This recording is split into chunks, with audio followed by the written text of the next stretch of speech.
അസ്സലാമു അലൈക്കും വറഹ്മത്തുള്ളാഹി വബറകാതുഹു. എൻ്റെ പേര് ഷൻസ. ഞാനിന്ന് പഠിപ്പിക്കാൻ പോകുന്നത് സ്റ്റേജ് 1-ലെ മദ്ദുല്ലീൻ അഥവാ ഈസഡ് മദ്ദാണ്. മദ്ദുല്ലീൻ അഥവാ ഈസഡ് മദ്ദ്.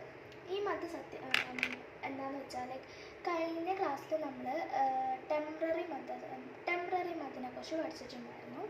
ഏകദേശം അതേപോലെ വരുന്ന ഒരു മദ്ദ് തന്നെയാണ് ഈസഡ് മദ്ദും.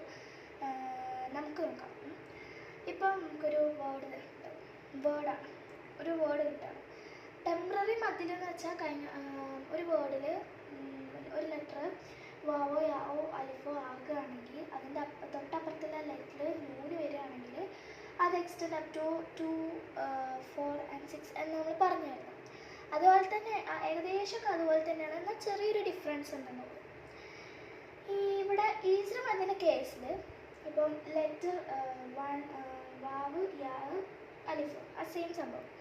അത് നേരത്തെ പറഞ്ഞതും അതിൻ്റെ ശേഷമാണ്. ഇതിൽ അലിഫ് വാവ് യാവിൻ്റെ കേസിൽ അതിൻ്റെ തൊട്ട് മുന്നത്തെ ലെറ്ററിൽ ഫത്തഹ് വരികയാണെങ്കിൽ അത് ഏത് ലെറ്റർ ആയിക്കോട്ടെ, അതിൻ്റെ തൊട്ട് മുന്നത്തെ ലെറ്ററിൽ ഏത് ലെറ്റർ ആവാം, ഫത്തഹ് വരികയാണെങ്കിൽ അതിനെ നമുക്ക്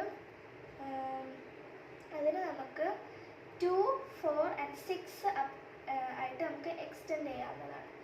അതായത് 2, 4 and 6 ആയിട്ട് നമുക്ക് എക്സ്റ്റെൻഡ് ചെയ്യാവുന്നതാണ്.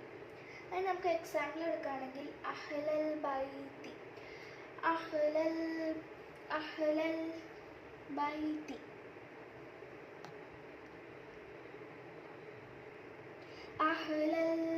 അഹ്ലൽ ബൈത്തി.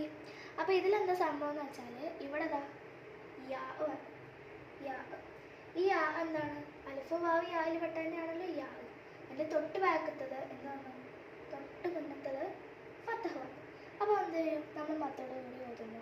അത് നമുക്ക് വേണമെങ്കിൽ 2 ആക്കാം, 4 ആക്കാം, 6 ആക്കാം.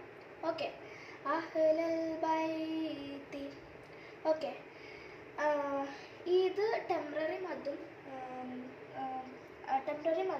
ഈസഡ് മദ്ദും തമ്മിൽ അങ്ങനെ വലിയതായിട്ട് വ്യത്യാസങ്ങളൊന്നുമില്ല.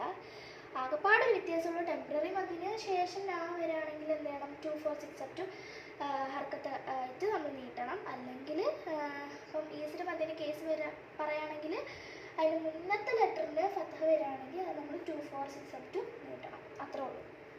അപ്പം ഇത് രണ്ടും ഏകദേശം ഒന്നാണ്. ഇത് രണ്ടും മെയിനായിട്ട് അതായത് ഈ 2 മദ്ദിൽ മാത്രമാണ് നമ്മൾ എന്ത് ചെയ്യുന്നത്, 2, 4, 6 അങ്ങനെ 3 നമുക്ക് നീട്ടാൻ പറ്റുന്നത്. വേറെ ഒരു മദ്ദിലും ഇങ്ങനെ ചെയ്യാൻ പറ്റില്ല. പിന്നെ വേറൊരു കാര്യം എന്താണെന്ന് വെച്ചാൽ ഇത് 6 അപ് ടു ആയിട്ട് നീട്ടാൻ പാടില്ല. എന്നാൽ അത്രക്ക് നീട്ടണം എന്നല്ല, അങ്ങനെ നീട്ടരുത്. നീട്ടാം, പക്ഷേ നീട്ടരുതെന്നാണ് പണ്ഡിതന്മാർ പറഞ്ഞിട്ടുള്ളത്. സോ അത് നീട്ടാതിരിക്കണമായിരിക്കും നല്ലത്. നമുക്ക് 2, 4 നീട്ടാം, പക്ഷേ 6 നീട്ടാവുന്നതാണ്. പക്ഷേ പണ്ഡിതന്മാരൊക്കെ പറഞ്ഞിട്ടുണ്ട് അത് 6 ആയിട്ട് നീട്ടരുതെന്ന്. പക്ഷെ 2, 4 നീട്ടിയേക്കാം. ഓക്കെ, അപ്പോൾ നമ്മുടെ ഇന്നത്തെ ക്ലാസ് മദ്ദുല്ലീൻ അഥവാ ഈസഡ് മദ്ദ് കഴിഞ്ഞിരിക്കുന്നു. അസ്സലാമു അലൈക്കും വറഹ്മത്തുള്ളാഹി വബറകാതുഹു.